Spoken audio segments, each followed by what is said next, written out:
Hello there, I'm Nathalia Melo, your unfiltered fit BFF, mom of two turned CEO of a fitness empire. Someone who understands the struggles of trying to stay fit, sane, and sexy, all while juggling work, life, and motherhood. And this is the Unfiltered Fit Life podcast. Follow along wherever you're listening and join me weekly as I help busy working moms just like you simplify their fitness journey so they can lose weight, regain their confidence, and feel sexy AF. It's time to stop living in the what ifs and hiding from the cameras. It's time to regain control over your body, feel sexy naked, and wear a bikini confidently. People already see you as a super confident woman, but it's time for you to feel the same way too. Let's go. Hello. Welcome to another episode of the Unfiltered Fit Life podcast. And today we are going to be talking about the 5 biggest mistakes that I've made in my fitness journey. For some of you that do not know, I started, my fitness journey very early on. 25 years ago, I started going to the gym when I was 14, really started to take a liking for the gym environment and the physique. And I actually have a very funny story. I was about 14 and my mom was never really a gym rat mom love you if you're listening to this, but my mom was your typical yo-yo dieter. And, the person that every gym likes to have as a member because she would pay and never showed up. So she was not somebody who understood the value of a gym membership or of taking care of your body and health from physical activities. So at about 14, I told my mom that I wanted to go to the gym. And back then I was in Brazil. And in Brazil, gyms were quite expensive. So she said that she wasn't going to pay for it. And my solution to that was to save my allowance that I used to receive for little jobs that I would do at home and things like that. I would save my allowance for about 2 months because I needed about 6 weeks worth of allowance in order to pay for 1 month of gym membership. And remember, we're going back 25 years ago. I'm 39 now. And I remember having this little paper thing that you had to show whenever you arrived in the gym, and you would say if you had paid for that month or not. So they didn't even have direct debit at the time. So you could see on the stamps that I had on the months, I would go 1 month and then I couldn't go the following month. And then I would go the other month and then I couldn't go the following month because I couldn't afford it. And whenever I did go, I would spend 3 hours there because I wanted to make my money's worth. So, I've been around and seen plenty in the 25 years that I have been in the fitness space, in gyms, and I have grown and evolved a lot. And now with a lot more knowledge and expertise and experience, not only from a coaching perspective, but also from a practitioner, like somebody who does it perspective, there have been a lot of mistakes that I've made along the journey that if I can stop anybody from doing that, regardless of where you are in your journey, if you catch yourself doing these things, absolutely encourage you to take these suggestions into consideration, because as I walk through them, I'm going to explain why they have also been a big mistake. The number one mistake in hindsight that I can see that I made was following fads. It took me a very long time to understand that to get results, I didn't have to follow something that had a specific name, like keto, intermittent fasting, Atkins. It didn't have to have a name. It took me a very long time to understand that. So whenever I first started my fitness journey, and again, watching my mom, who was somebody who was always doing the fad diets, she still is to this day. I love my mom, by the way, but just to be clear, love her. A lot of other things I look up to, health and fitness, not one of them. So the following fads, I remember being, 10 years old and joining my mom on a cabbage soup diet. So that's the kind of environment that I was around. And if my mom wanted to lose weight, she would go and eat just salad and chicken like swear on like my kids' life that I remember very vividly this big bowl of just lettuce seasoned with a little bit of olive oil and a whole bunch of vinegar or lime and a piece of chicken. And that's all my mom would eat for a week or two. And obviously she would lose weight. And I'm like, oh, that works. By watching that, I grew up thinking that my diet had to have a name and it had to have a start and an end date. And the more I did that, the more I realized that I wasn't being able to sustain. And whenever I start to compete, that got very highlighted for you there listening now. If you do not know, I did bodybuilding competitions for a long time. I won the Olympia, which is the biggest bodybuilding competition in the world in 2012. So my relationship with food came into it already not very good. And then after that, it really got very bad. So there have been a lot of learning lessons, and to not fall for fads has definitely been one of the biggest mistakes that I made. And so if I could give an advice to anybody listening to this podcast right now, understand that your diet, whatever it is that you're following, doesn't have to have a specific name. And that's one thing that drives me a bit crazy, even with our members sometimes, that they get asked, oh, what is it that you're doing? Does it have a name? It doesn't have to have a specific name, because ultimately I find that a lot of the diets that do have a specific name, they are going to be removing or are going to be restrictive in a way that you're not going to be able to sustain that in the long period of time. So stop relying on fads, on detoxes, or diets that remove specific food groups, because chances are that you're not going to be able to maintain that result long term. So that's mistake number one. Now we're moving on to mistake number two. And this one is something that I was so guilty of it, and I never understood the correlation of exercise and food and how they had to coexist in a way that was harmonious. And mistake number two is to outwork my diet. And what do I mean by that? I thought that because I was training, let's say for an hour and a half, 2 hours, and sometimes I was training 3 hours because I wanted to make my money's worth. And after that, going into my competing days and even a little bit after my competing days or on the off season, that relationship of, oh, I ate a little bit too much on this day, so I'm just going to go to the gym and do extra cardio. That creates a very disordered relationship with food. And the interesting thing is that whenever you put a pen to paper, if you really analyze, if you have really gone off the rails with the overconsumption of food in one day, it's going to be very hard for you to, quote unquote, outwork the extra consumption of food with cardio. Chances are that if you have really gone off the rails, you'd probably have to spend 3-4 hours on top of a treadmill or doing a spinning class, whatever that looks like for you.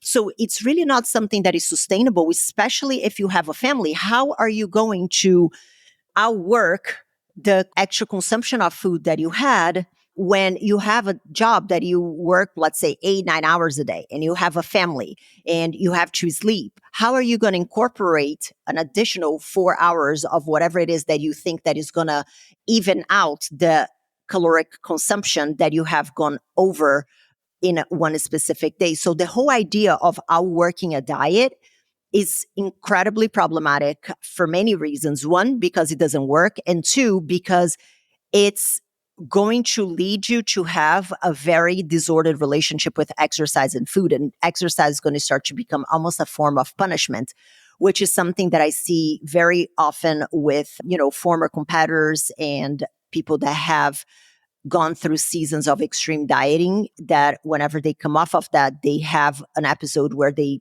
really binge and overconsume calories, and they try to even that out with extra cardio, extra exercise, adding an extra day of workouts, and it just becomes a cycle of punishment. So my suggestion is, chances are that you're going to be a lot less likely to binge and to have this extreme overconsumption of food if you're avoiding mistake number one, which was to follow the fads.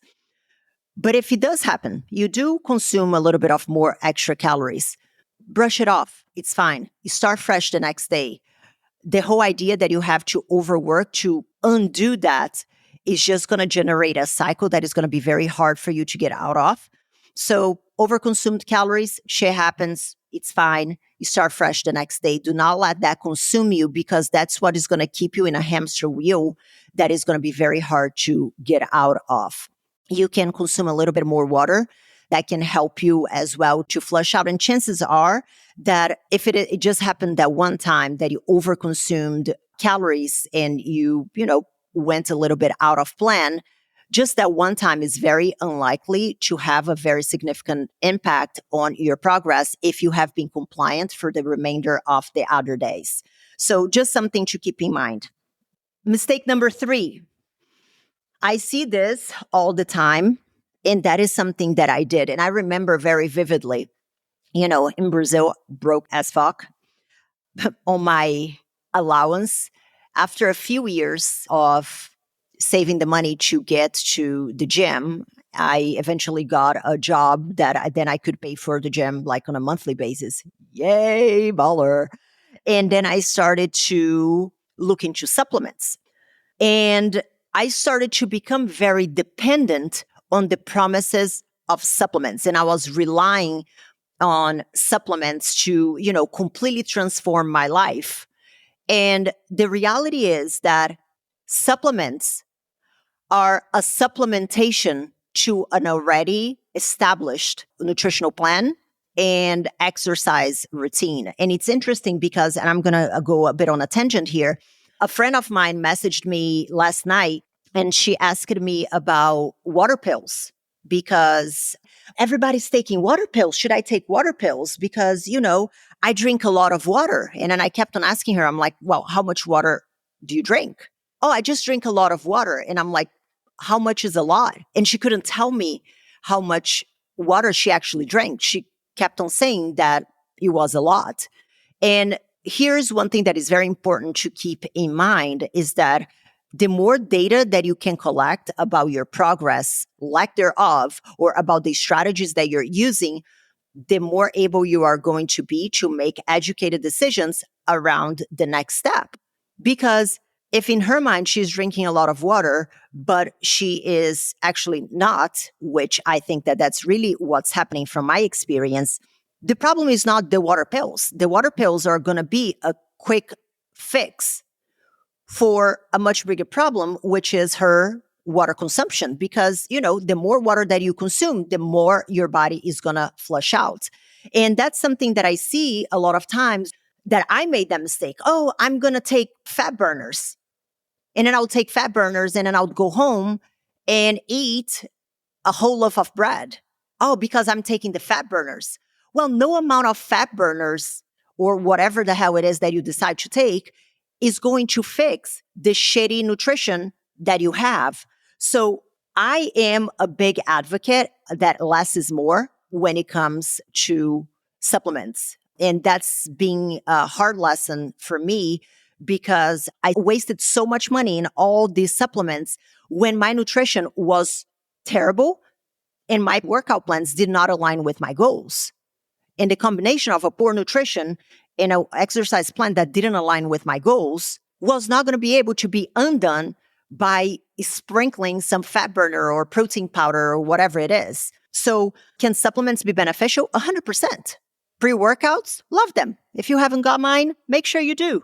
I even create my own Energy Explosion. Go get yours at MBody Sup. Put the link below. Love it. But I would not recommend that to somebody who has been chronically overworking themselves, who has been chronically not sleeping well, who has been skipping meals and feeling the lack of energy because they're not taking care of their bodies. No amount of pre-workout is going to make up from a continuous undercare of your body in all other aspects. So do I think that supplements have their value? 100%. And this is coming from somebody who has made her own pre-workout, her own supplement line. But they are not going to be able to undo everything else that you are not paying attention to. Almost impossible for supplements to patch poor work on everything else. So stop relying on supplements. Make sure that you sort out your nutrition in your exercise routine before you start to aggressively rely on supplements, because you're going to see that you can make a lot of progress without having to get any supplements at all. Okay. So that's number 3. One of the biggest mistakes that I made, number 4, is doing classes only. And listen, I love classes. That is how I got exposed to fitness, because I was intimidated by the weight room. I know, can you believe that? I was intimidated about something.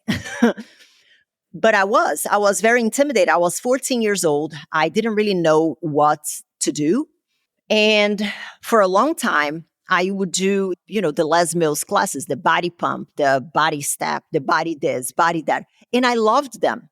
And if you are somebody who is intimidated by the weight room and things like that, that's a perfect way to start. However, you need to understand that a class format is being created for a very diverse group of people. You are going to have in that same room somebody who has 50 pounds to lose and somebody who wants a 6-pack. You'd be delusional to think that somebody who has 80 pounds, 50 pounds, 100 pounds to lose and somebody who wants just to have a 6-pack, that these two individuals should have the same workout routine. And this is a mistake that I see a lot of people making. Oh, and this is no shade. Okay. I want to make this very clear. But this is something that I see very often. People, I'm attending this boot camp on X, Y, and Z, or I'm doing Orange Theory, or I'm doing F45, and I'm doing the boot camps on my Peloton, or I'm doing spinning class. These are all great tools. But if you have very specific goals, you are not going to be able to accomplish results with a generalized approach to fitness. Can a boot camp or an Orange Theory or an F45 or a Peloton class or a spinning class be part of your overall strategy? 100%. But if you have very specific goals, doing a generalized kind of strategy that is going to serve a variety of demographic is going to make it very challenging for you to have the results that you want, especially if you have very specific goals. So my suggestion to that is, number 1, to understand that classes are great, but that they are not going to be the whole toolbox. They are a tool in the toolbox.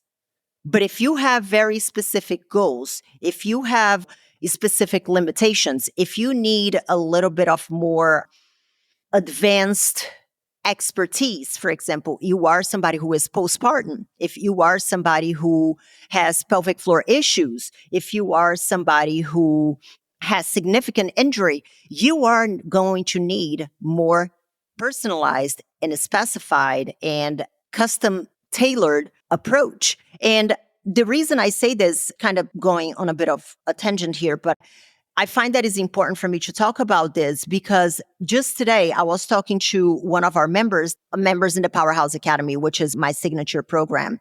And this is not about me advertising my coaching or anything, but it's just so that it can bring some perspective. This specific member, she had been going to the same boot camp for goodness knows how long, and she had been trying all the kinds of different stuff in a group setting, and she didn't understand why she wasn't getting results. So today I was checking in on her, making sure that everything is okay. And here's what she said. As far as the plan goes, this is the best thing I've done. I've had some issues with some of the protein intake, but Kara has been phenomenal in working with me. Kara is our registered dietitian. And then here's the interesting part. My left knee has been giving me some trouble with the exercise and the pain has increased. But Jen, who's our head coach, was quick to modify them for me. And now I don't feel any pain. And I'm very grateful for that. So this is just one example of modifications that need to be made that had she been on that group setting and not had the necessary laser focus attention that is needed to navigate, for example, her knee issues or her protein consumption, her knee could probably gotten worse. And then she would go backwards because she didn't have that specific and specialized and like laser sniper strategy to her specific needs. So again, back to the whole idea of classes. I'm not against classes. I have a Peloton. I love my Peloton. I love spinning classes. I love, the community. I love the group setting, but expecting that to give you a very specific result when you have that one strategy that is kind of like a broad brush that is being given to everybody across the board, it's a bit delusional. And that's something that I did. I was attending all this body pump, body this, body that, body attack, and I wasn't seeing results. And it wasn't until I got in the weight room and had something that was custom to me that I really started to see the results go and progress a lot faster. So that's mistake number 4. Just to do a quick recap, mistake number 1 is following fads. Mistake number 2 is trying to outwork my diet. Mistake number 3 is relying on supplements for results. Mistake number 4 is doing classes only and expecting them to kind of like completely change my life. And again, life changing, really introduced me to the gym. But for that ultimate result that I wanted, absolutely not enough. A great tool, but not the whole toolbox. And then finally, mistake number 5. So we have established that I was counting my pennies to, be able to make it to the gym, and wasting all that money eventually after that on supplements when my nutrition was god awful. So what I started to do is that some of my friends had a personal trainer at the time, going way back when. You didn't really have a lot of online coaching, but I had some friends that had a personal trainer. And as time has gone on, until I decided to hire a personal trainer myself and then eventually a coach, I was trying to do the plans that my friends were doing, that they were getting results. And did I get a little bit of progress? Yeah, I mean, it was a little bit of a change, but it was nowhere near as much progress as my friend who had that plan designed for her specifically. And what is the problem with that? The problem with that is, 1, it becomes a little bit of the issue, like I explained with classes, that you're having that one brush approach, that everybody is supposed to do the same thing and expect a similar outcome, but then you have 2 different individuals that have completely different goals. It's not going to work.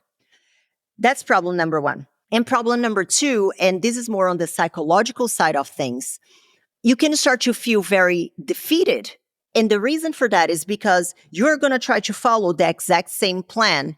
And that's what I did. I followed the exact same plan that my friend was doing. But then I didn't get the same results that my friend was getting.